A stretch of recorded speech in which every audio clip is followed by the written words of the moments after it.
Alright, Shalom. First and foremost, I want to give all praises to Yahweh Ba'Hashem, Yahushua Ba'Hashem, Rukah Kodash, and double honors to the apostles and the elders of Great Millstone, and I'll say peace and blessings to the full elect. Alright, so, I was just reading the book of Maccabees, you know what I'm saying, and, this brought this lesson to mind, alright, of how, there's nothing new under the sun, and pretty much what we see happening today, is what we read about that happened back then, alright, in the, during the time of Antiochus Epiphanes, who put hell on Jake, you know what I'm saying, and pretty much put our people to death for not leaving off the ways of Yahweh Ba'Hashem Yahushua. Alright, we're about to see Esau come against, you know what I'm saying, Jake, us in these times, man. Because, that as they state, as they claim, Jake is, so-called Negroes, Latinos, Native Americans is the reason why, you know what I'm saying, this whole DVOC 19 thing, isn't going down, which is a blatant lie because, the majority of the people coming against this whole agenda are going against this whole, juice thing, are Edomites, man. But Esau's propaganda is that, the majority of the ones that are not getting the juice is, Israelites, showing you that Jake is the target of his agenda, man. Alright, he wants to, you know what I'm saying, he wants to bring everybody together, but he wants Jake, man. But nonetheless, I want to read this scripture real quick to, just to hit the point that, man, there's nothing new under the sun, man. Alright, what we see this devil doing today, alright, he's been doing, This is Ecclesiastes 1:9, and it says, the thing that have been, it is that which shall be done, and that which is done is that which shall be done, and there is no new thing under the sun. And pretty much, what the scripture says is what it means, just point blank and period. No new thing under the sun. So what we see happening today, alright, is something that's already happened. You know what I'm saying? These people got a term, deja vu, or pretty much that means, having a feeling of something, experience, roughly paraphrasing. You can look the definition up. Pretty much a deja vu. You know what I'm saying? It's like you've already, like you're feeling something, a situation that you feel like has happened already. Alright? It says, is there anything whereof it may be said, see, this is new? It hath been already of old time, which was before us. Alright? And that's it. You know what I'm saying? You don't need no, you know what I'm saying? You read it, you know what I'm saying? It clicks with you, man. If the spirit is dealing with you, it clicks with you. Nothing new under the sun. What happened before is what's happening today. Alright? So I'm going to get to the scripture that I was talking about in First Maccabees, the first chapter, and it says, I'm going to get straight to the point, and when you read along these lines right here, it's talking about Antiochus, alright, coming upon our people hard, man, alright, putting hell on Jake, and this is the nature of Esau, alright, that hatred, alright, to Jacob, man, you know what I'm saying? But I'm going to get straight to the point. It says, verse 41, moreover, King Antiochus wrote to his whole kingdom that all should be one people. All right. There goes that one world, that one world government, that one world establishment that Esau is trying to do in these days, man. All right. Bring everybody together. All right. And he's ruling the people. All right. Pretty much he wants to be the Most High. Verse 42, and everyone should leave his laws. So all the heathen agreed according to the commandment of the king. All right, and we see the same thing being played out today. All right, so-called Chinese, Japanese, all right, Arabs, you know what I'm saying? These different leaders, all right, world leaders, all right, are in agreement with this man's agenda, man. All right, they're in line with the beast. All right, it says, yeah, many also of the Israelites consented to his religion and sacrificed unto idols and profaned the Sabbath, And we see that going on today too. All right. Jake, is consenting to this man's agenda. All right. See, as you got the prophets out here, prophesying, all right, Jake is, still going, going with this man's agenda, man. All right, they're being shown the way, and they want to rebel and go against, all right, the men of the Lord. But we're gonna see how that plays out for them, man. All right, they're gonna consent, and as we see today, all right, so-called Christians is a prime example of them consenting to, because Esau is not coming to them with, sweet Jesus.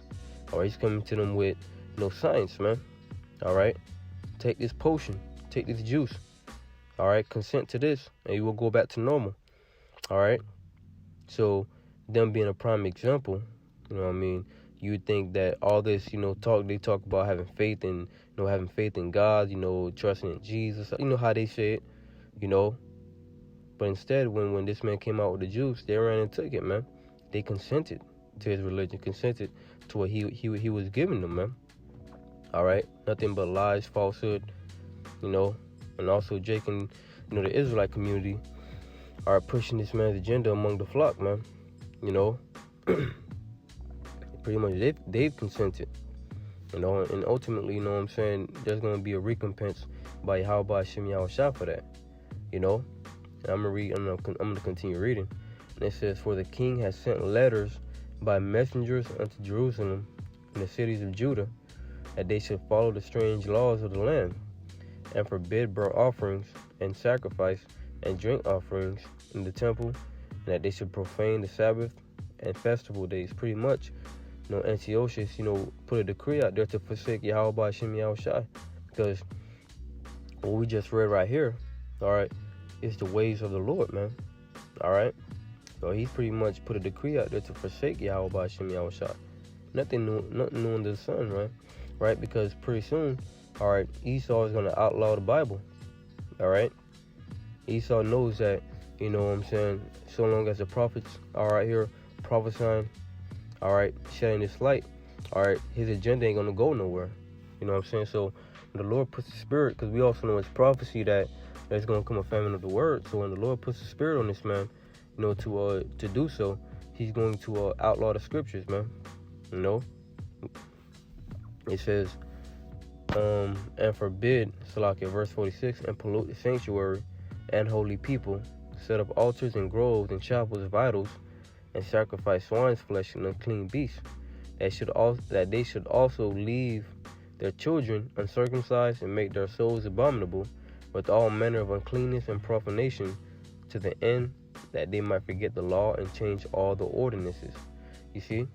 So pretty much, that decree was pretty much to leave the ways of Yahweh Hashem Yahushua. So in these times, if we're coming back to the ways of Yahweh Hashem Yahushua, Esau's going to put a decree out there to leave those ways, all right, and come under him, all right. Take this juice, take this potion, all right, and ultimately take the MOTB, or you'll be put to death, as you see right here. And whosoever would not do according to the commandment of the king, he said he should die. And pretty soon this is what's getting ready to happen, where, Esau is going to implement that MOTB, the RFID chip, all right, and soon thereafter, man, all right, people are going to be beheaded, like the scripture says, man, in Revelation, but people are going to be beheaded for not taking the MOTB. But I'm going to jump down and get straight to the point. It says, verse 60, it says, "At which time, according to the commandment, they put to death certain women that had caused their children to be circumcised, and they hanged the infants about their necks, and rifled their houses, and slew them that had circumcised them." And pretty much, this is the hatred of Esau Edom, all right? He didn't care about the young, the old, all right, children. He didn't care about nobody, all right? Put you to death. And that's why it's a major recompense coming to this man. Howbeit many in Israel were fully resolved and confirmed. Now, this is the point that I wanted to hit. Why? Because, although you had a lot of Israelites that gave in to Esau, Antiochus, you also had that remnant, that that always fought against, leaving the laws of Yahweh Hashem Yahushua, which is a balance, man. Because you had those that left off, then you had those that stayed and fought. Howbeit many in Israel were fully resolved and confirmed in themselves not to eat any unclean thing, wherefore the rather to die, that they might not be defiled with meats, and that they might not profane the holy covenant. So then they died, and there was a very great wrath upon Israel. And in these times we can liken that, all right, that defiled meat and swine's flesh back then, we can align that today being that jibber jabber, that juice, and also the MOTB, because when in these times, the elect is not going to defile themselves with this man's mark. All right. Even now, the elect is not going to defile themselves with that juice, because whatever's in there, ain't nothing good. That's why they want to put it in you so bad, man. And I want to get to the book of 2 Maccabees, the 7th chapter. And where this whole chapter pretty much lays it down for you of how to be when that time comes, man. All right. So I'm gonna go ahead and read the first verse, and end it off right there. Lord willing, it's edifying. It says, it came to pass also that 7 brethren with their mother were taken and compelled by the king against the law to taste swine's flesh, and were tormented with scourges and whips. But one of them that spake first said thus, what wouldst thou ask or learn of us? We are ready to die rather than to transgress the laws of our fathers. And that's good. That's a good spot to stop it at, because in these times, this is what we're required to do. By Yahweh Hashem Yahushua. All right, to accept our sacrifice, man. When it comes down to it, man. Because even if it have to come down to it, if you're being threatened to be put to death, it is what it is, because we know what the end is for us, man. All right, when Yahushua comes back, we gonna come back with him in the chariots, man. Pretty much that's the lesson. I just wanted to bring that out. How there's nothing new under the sun. All right, what happened back then? All right, with Antiochus. All right, ultimately it's happening right now, man. All right, Esau is about to fall down hard upon Israel, man, with wrath, because that he got a short time left. All right, so Lord willing, this is edifying. I'm gonna end it off by giving all praises to Yahweh, by Hashem Yahushua, by Hashem Rakakwadash, and double honors to the apostles and the elders of Great Millstone. Until next time, I say Shalom.